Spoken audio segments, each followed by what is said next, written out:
All right, we are back. Thanks for checking out the post-game video. So, a couple things I like to talk about with this. One, the game was short and very one-sided, but I think those are games you can learn a lot from, as opposed to, oh, I lost this, one interaction, then it snowballed, things like that. So, we're gonna go over some of that stuff. But to start with, I like to talk about the changes that I've made to what I kind of think of as my core army list. So the way I make army lists is I'll make something that feels good into vanilla style missions like acquisition or what's another good one, like engineering deck is pretty vanilla. Stuff like that, basic, like there's some consoles to flip and some other things to do, all that kind of stuff. So I'll make a list that works well in those, and then I will change it based on the mission packet that I'm anticipating for the next event that I'm going to. So that's what I did with LVO, and it worked out pretty well. But there were certainly some things I did not like about the list. One was the Sukiel missile launcher. I think the range bands on missile launchers are completely terrible on most tables.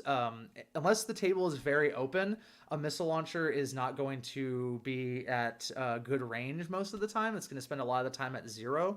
And that's where I think they work well in Fireteam cores, because you can get that +3 ballistic skill on the guy, which really helps out. The Sukiel does not have access to that. They do have Mimetism, which is sort of like a +3 ballistic skill in that it's a negative mod to your opponent in that same way. But they're just really expensive, and I don't like having static pieces like that very much.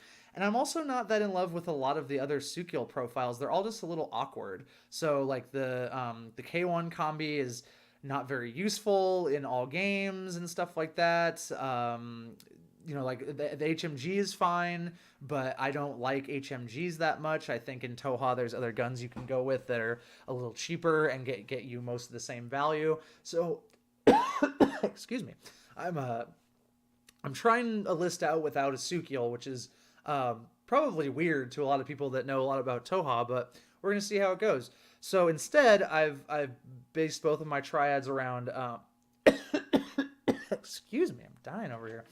Around Gaurels, and that because the reason I did that is because MSV2 is so powerful. There's a lot of things in the game that really rely on ODD, TO camo, mimetism, all that kind of stuff to win firefights. And if you take those away, they're not very good. And that's a lot of models, especially like with Ariadna and stuff like that. Like you can really put a hurt onto them. The reason I kind of arrived at that is because I noticed that the Galro was always the most pivotal model in my army when I was playing at LVO. And when it would die, my opponent was very relieved, and it was a lot harder for me to do the things that I thought I needed to do to win the game.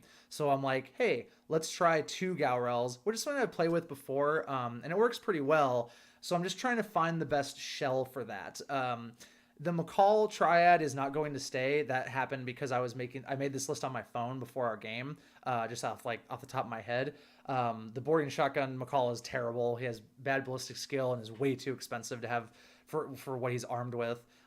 So there will be some changes to that. But in general, I like the double Gaurel, especially with the Corel Preceptor, because the ability to do smoke tricks, it's such a common tactic in Infinity, but a lot of armies either don't do it or can't do it, and a lot of armies also don't have a really good answer for it. So it's been very valuable. And then the Corel is just a great model on his own. He's a fantastic data tracker in a lot of missions. The Serta Beast is completely expendable, but always punches above weight, all that kind of stuff. So I was really enjoying those kind of things. But enough about my list. Talk about Tim's list a little bit as well.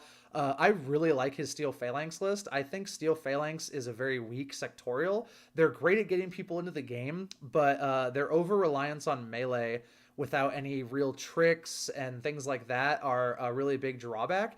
So that's why you usually see people just, resort to Achilles +9 orders, or Ajax and friends, something big and dumb that you can just hit your opponent in the face with. And that's fairly effective, but when you play against somebody who knows how to deal with those models and stuff like that, the list just falls apart. So I actually like running a lot of the cheap guys in Steel Phalanx with some of the sorry, my hair is bothering me, with some of the um,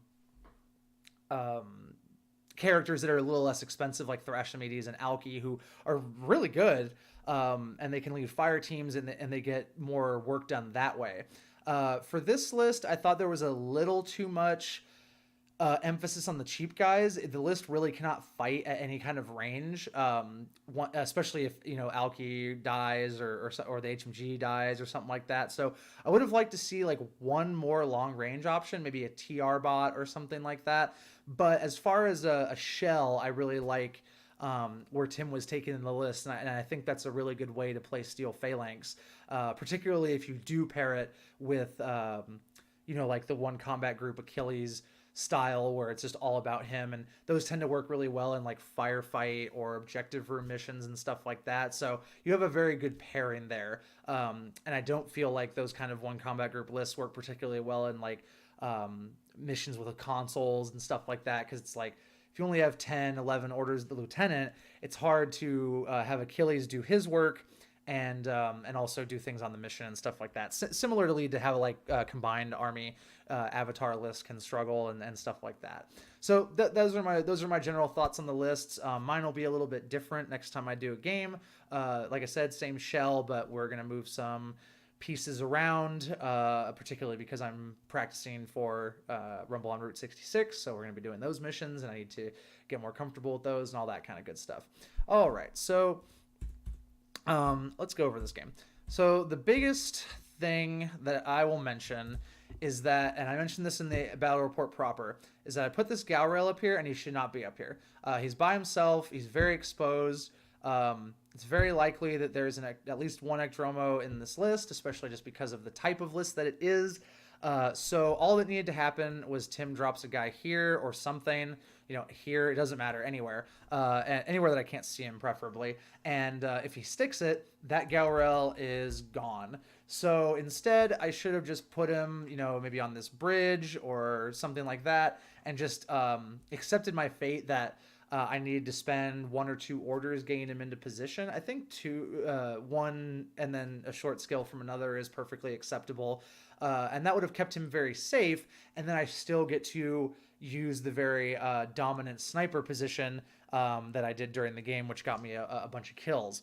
So that was just me being a little greedy. And when me and Tim talked about the game afterwards, that was definitely the big thing that he mentioned, is that he should have dropped there, and then that would have probably changed the game quite a bit. I think I still would have been in a good position because of the other things that happened, but that definitely would have been a very damaging blow. So that's something I need to keep in mind, is that the 2 guys in the triad, the McCall and the Kael'thar, are both excellent at defending pretty much anything from like drop troops and stuff like that, because they have close range guns. The McCall is very good in melee and all that kind of good stuff. So that's really why they're there, is to keep him alive from those type of threats, as well as giving him that extra burst. And that's not something I played too very well. And also a mistake on Tim's part for not recognizing that misdeployment and trying to capitalize on it.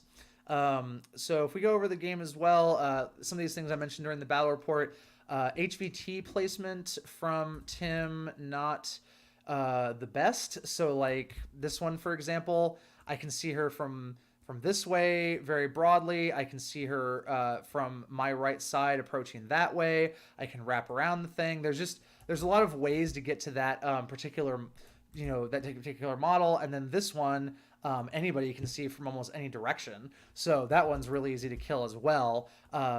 Generally in unmasking, I like to keep something very solid between my HVT and the opponent's army. So like if they're going this way, then I want the HVT to be facing that way and have like a wall or something like that protects them, just because it's a lot easier to set up a defensive front, or whatever you like to call it, that way.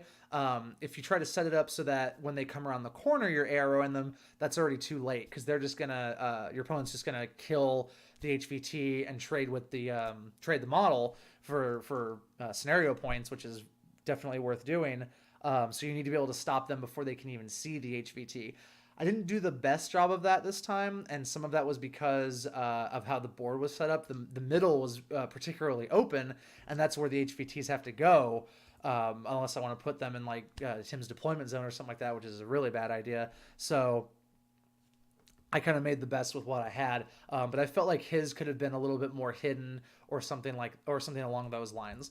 And then just going back to deployment here. So the net rods and the dactyl are all placed really well. You can see them in the center there. I don't have a problem with the remote. He's in the thick of things, and he has some arrow avenues he can move around if need be, of course. But this Thorkite team on this building is really badly placed. They do have a ladder so they can get down, but it's going to take them in order to do that. And then if they go down, the way that you can see, like this, they're going to have to walk all the way over here so they can jump this crate. And then they can go this way, or they can go this way, or they can go up.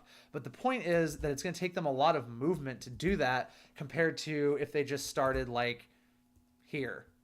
There's nothing wrong with that. Like, it's not like this building gives them a particularly good elevated view of the battlefield, because there's so many buildings that they're all in the way. You would have to be more in the center to actually see anything. So I would have just started them down here somewhere and then just, snaked up here or go through here. You have options.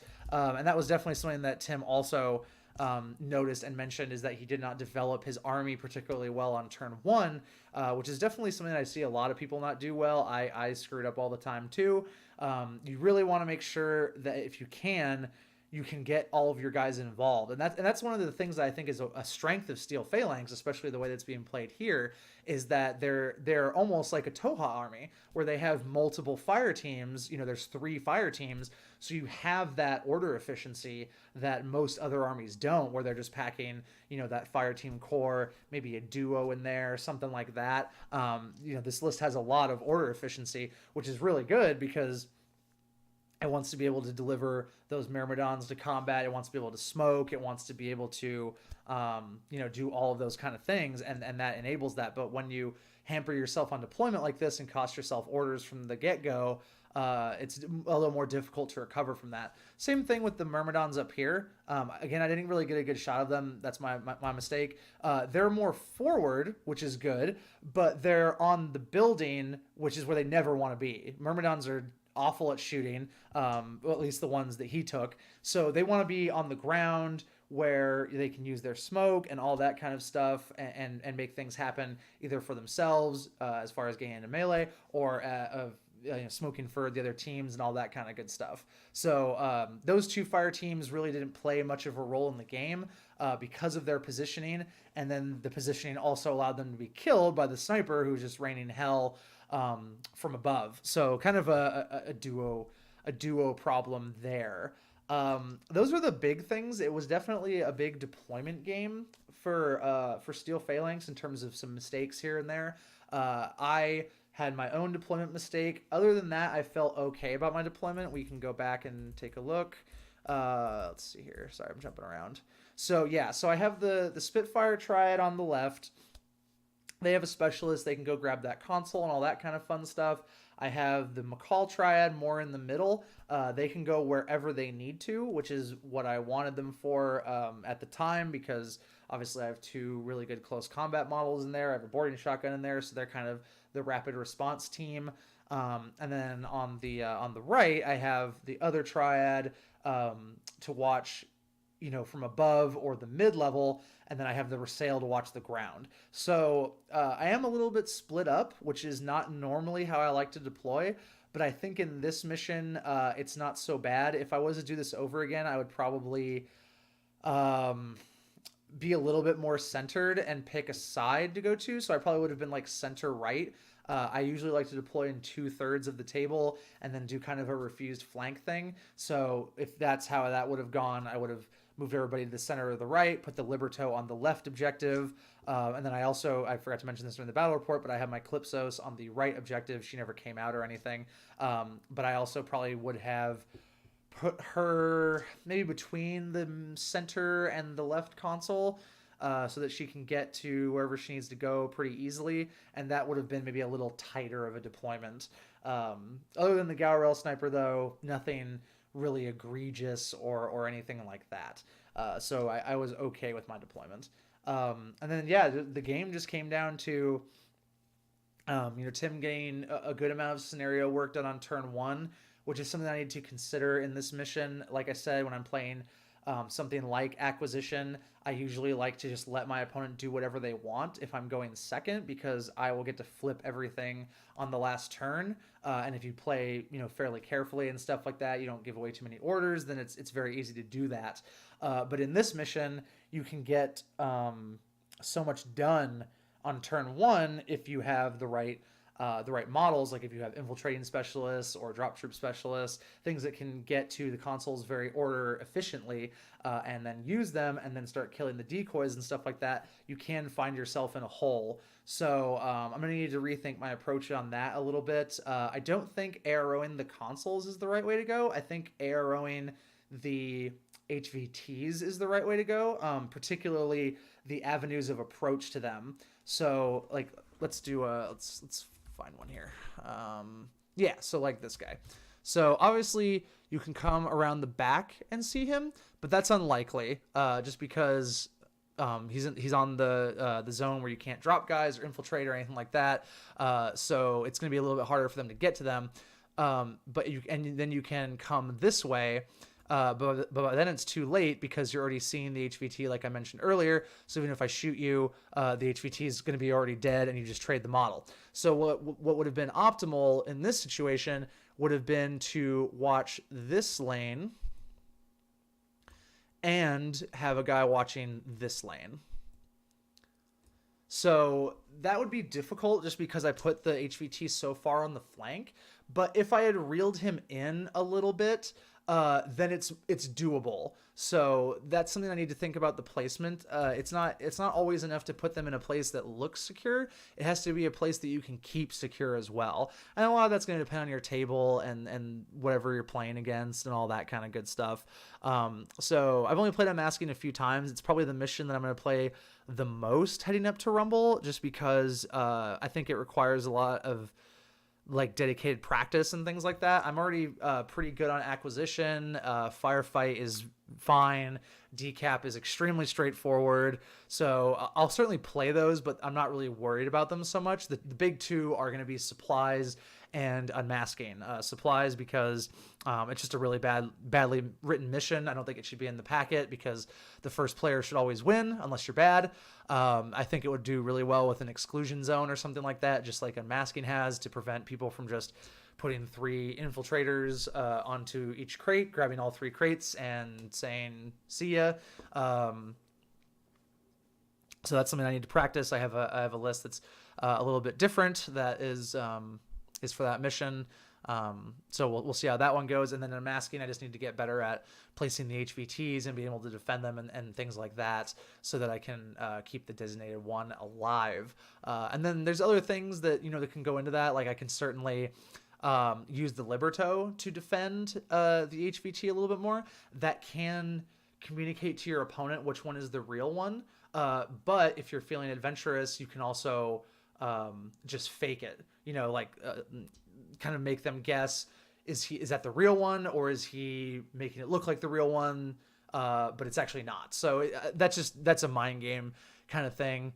And then I could also use the Calypsos for that kind of role too.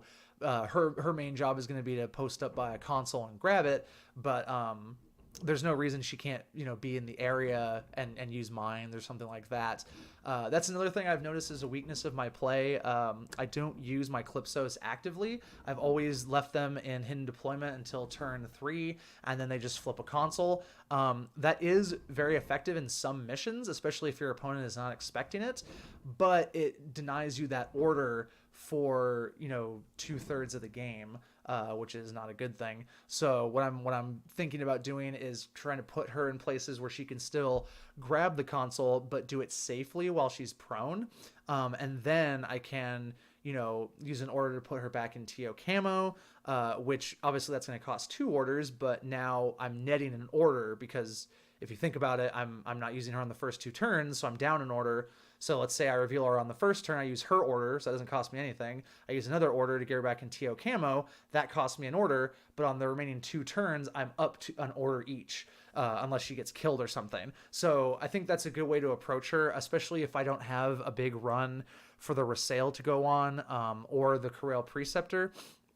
And that's also something I'm looking at, is maybe that combat group is has a little too many guys in there that are order hungry, without being able to feed them sufficiently. The Corel with the 2 MSV guys is very hungry because I'm going to be doing a lot of smoke tricks, and then the Resale is a good piece. So that's a play adjustment as well. You know, perhaps it's better to use the Resale and just put her in suppressive fire with the Lieutenant order, in a lot of situations, and then feed the Corel and the Calypsos, or, you know, it's a little bit of a bag there. So I have to adjust to that. And that was something I've noticed over when I played at LVO and this game and other games and things like that. So certainly something I'm going to be making a concerted effort for in the future.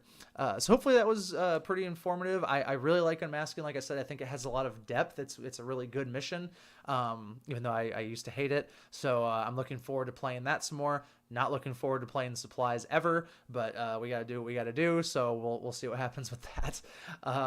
Thanks for watching again. Like I said, I'll probably have another video up this weekend for you guys to hopefully enjoy. But that is a wrap for me this time.